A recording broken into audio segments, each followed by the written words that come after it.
With the most recent Lighthouse expansion patch, we had Scav Tasks introduced, and it's caused a little bit of confusion. So I'm going to clear that up, get you steered on the right path so you know what to do with these tasks.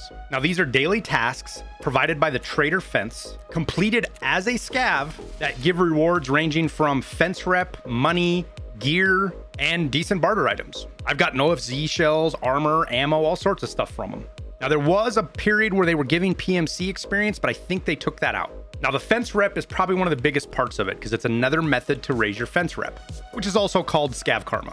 And we'll talk about that a little bit more detail after I go through the tasks, just to get you up to speed on Scav Karma, what it gets you, and how it all works.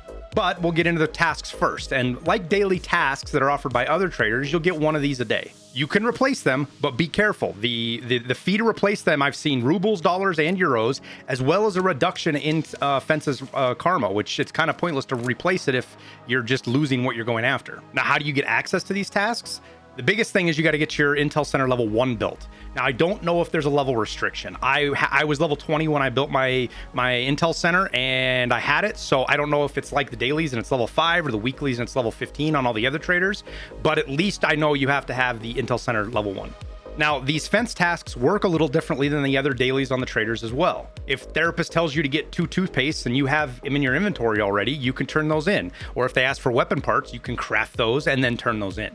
With fence, all the items that he wants, if he wants a go find item, they have to be done as your scav. You have to go in raid, get the items as your scav, and then take them out. And frequently they have to be done in one raid. You can't do 2 or 3 scav raids to get these items, which makes it pretty difficult sometimes. Now, as a plus to this, you don't usually have to turn these items in. I've had ones where I've had to find tools and glasses or eyewear and other things like that, and I get them in raid, I get them out, and I don't have to turn them in. It just completes the task.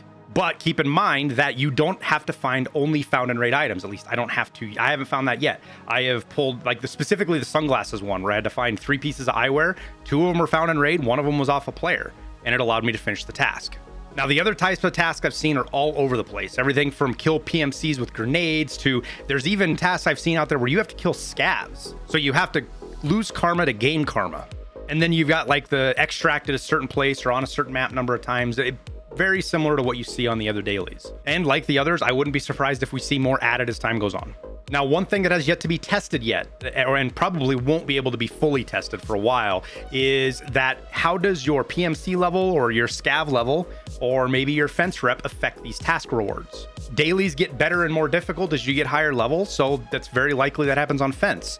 Rep doesn't really affect the traders, but rep on fence works a lot different than it does the other traders. So maybe a higher or lower fence rep affects the rewards. If I were a betting man, which I actually am, I would say that it does. The better rep you have, the better rewards you get. The higher level your PMC gets, probably the better the rewards get, though that could be iffy. But this is all just an assumption right now. We'll just have to wait and see as we get further through this patch what the real story is. But keep in mind, if that is true, this means that your rewards could go through the floor if you're a bad scav.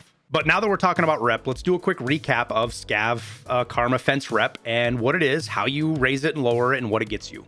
Now, like I said before, Scav Karma Fence Rep, it's the same. You'll hear people say both words. It's all the same thing. There is no cap up or down. Like you can go to, 20 plus rep or negative 15, like some people did because they were killing Santa Claus back on the Christmas thing. But what is important is the bonuses, and those range from 6 to negative 6. So once you get to 6, you don't get anything better or getting above that. And once you go below a negative 6, there's nothing worse. And the bonuses shift in ones. So 1, 2, 3, 4, 5, 6, and negative 1, 2, 3, 4, 5, 6. On the positive side of rep, each bonus that you go up reduces the timer on your scav case itself, the timer on your scav runs, so how fast your player scav comes back, as well as reduces the cost of the extract at the car, the PMC extract where you pay. That gets cheaper each point you go up. Each point also increases the quality of gear you get on your scav and loot. So that random assortment of stuff you get when you spawn in, that gets better and better. So you'll get better armor, you'll get better durability guns, but you'll also get better loot. Things like labs cards come more frequently, OFZ shells, really, really crazy stuff. And then there's a percentage chance that scavs will cooperate with you. You can walk up to them, do a hand gesture like follow me, and if you get all the way up to the top, they do it 100% of the time. Which means you have an AI scav buddy walking around to help protect you from possibly PMCs or even bad scavs, because the AI will recognize them right away. Now, while some of these might not sound like a lot, if you do a lot of scav runs, they pay off big time. And on top of that, if you manage to get 6 or higher, you get some pretty cool bonuses. First up, Scav bosses will no longer aggro you. They will be friendly. So you could walk right up to Killa and he won't blast you in the face. And this is as a player Scav, obviously, not your PMC. On top of that, AI Scavs will now support you. So if a naughty Scav decides to start shooting at you and hit you, the other Scavs will engage him automatically and protect you. And because of that, when I got to 6+, which I've done every wipe so far, I would go, if I'm ever doing a Scav raid, I'll go find the first AI Scav I can, get him to follow me, and then I've got a little buddy walking around, and it makes other player Scavs much less likely to engage you. And one of the other benefits of this is the extra loyalty level 6 market you get on Fence. Now, according to Nikita and BSG, supposedly this is gear that is left by players that isn't insured in raid. It gets gathered up and put on Fence's market.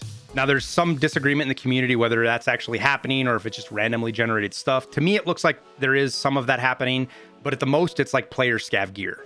But occasionally, I'll find good ammo on there. It disappears pretty quick, but it's there, and meds that Scavs don't normally have.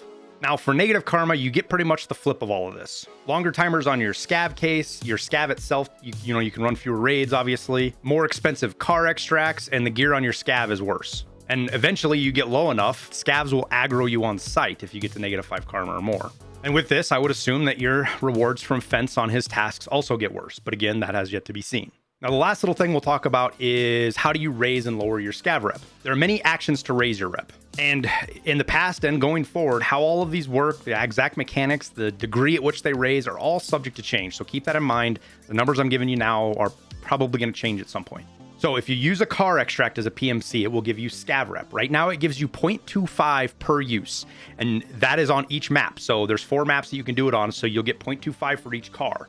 And then after that, it gets cut in half. So you go from 0.25 to 0.13 to 0.07, and so on and so forth for each car on each location. So it's a pretty good way to grind your rep out. Those car extracts are on customs, woods, lighthouse, and then interchange. The co-op extracts are kind of similar. They're 0.25 per, but you can use them as a PMC or a Scav, and then you'll get the rep. And then the same deal, it reduces 0.13, 0.07, so on and so forth. These extracts are on woods, interchange, reserve, and lighthouse again. On top of that, you'll get a little message from Fence, whether you're PMC or Scav, and it'll give you some gifts. It's usually junk, but sometimes you'll get something randomly really good because it's just a dice roll. Now, on top of this, if you kill as a Scav, if you kill a PMC or another player Scav who killed a Scav, the traitor Scav, if you will, you'll get 0.03 rep plus. If you help a Scav being attacked by anyone, you get 0.02. And if you support a boss, you get 0.05. And then lastly, you get 0.01 points for each raid you extract. And that's all for player Scavs. Now, there are some tricks to this to keep in mind. Some players will shoot at you. Player Scavs, they'll shoot at you, intentionally miss you to try to get you to shoot them, because whoever gets hit first, that's the one that gets the positive karma. So if he doesn't hit you and you hit him and then he kills you, he gets the karma, and that's just kind of how it works. So keep that in mind. I usually just steer clear of Scavs, especially as I get later, because you just never know when somebody's going to be friendly or not. Now, losing karma is a bit more simple. It's pretty much straightforward, actually. I don't want to get into the numbers because there's a lot of variables and things that happen. Right now, if you kill a player Scav, you lose 0.1 rep, and an AI Scav, you lose 0.03, but I've seen that change quite a bit. Killing bosses or boss guards will cost you a lot more, especially as you get higher rep. It's anywhere from 0.2 to 0.5, but if you kill a boss if you're 6 rep and you kill a boss, pretty sure you lose almost all of it and you go back to 0.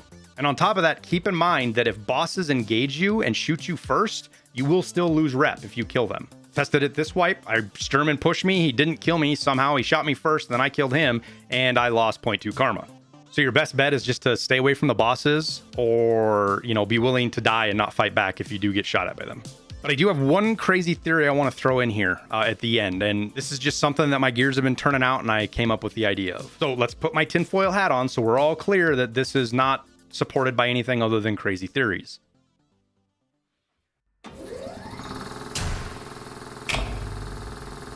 All right. So now that we're properly dressed to talk about such crazy things, we're all waiting for BSG to add the lightkeeper to the game. Right now, he's not there. We can get out there, but Nikita mentioned that he's coming and it's going to change up how you get out there and all that stuff.